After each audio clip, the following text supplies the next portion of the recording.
abordé la question de la prévention, j'avais une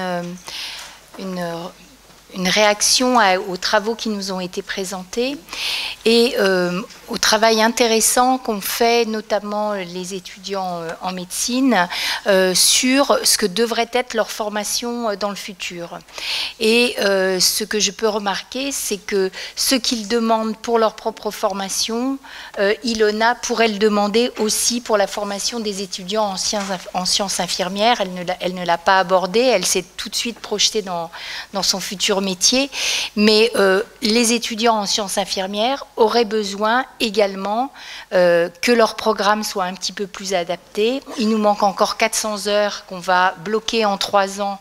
Je ne sais pas comment les étudiants vont arriver à supporter dans le nouveau programme qui va être mis en place la pression que va constituer à la fois la nécessité de se former sur le plan pratique dans les stages et en même temps d'acquérir toutes les notions théoriques qu'on va leur demander d'acquérir.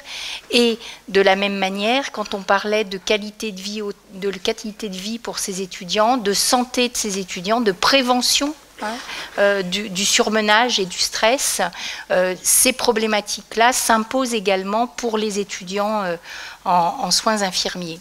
Donc ça, c'était ma première réaction. Ensuite, mes deux collègues et consoeurs ont déjà dit beaucoup de choses sur la nécessité, effectivement, que la prévention soit au cœur de nos pratiques, comme tous les professionnels de santé. Hier, devant les sénateurs, nous avons présenté l'ensemble des 7 ordres, nos propositions pour le PLFSS 2025. Nous avons tous prononcé et appelé de nos voeux ce virage préventif.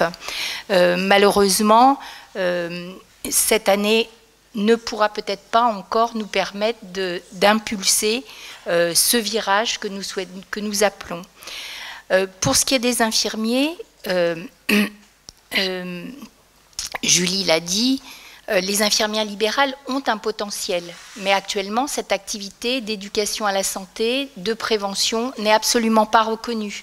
Quand elles le font, c'est de façon bénévole.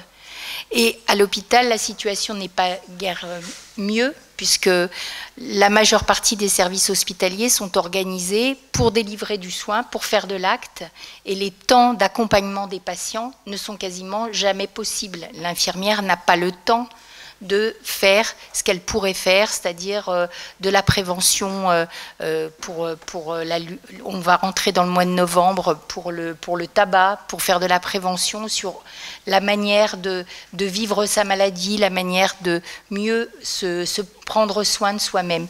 Donc, on est forcément un petit peu en difficulté et on appelle effectivement de nos voeux cette nouvelle manière de penser le système de santé.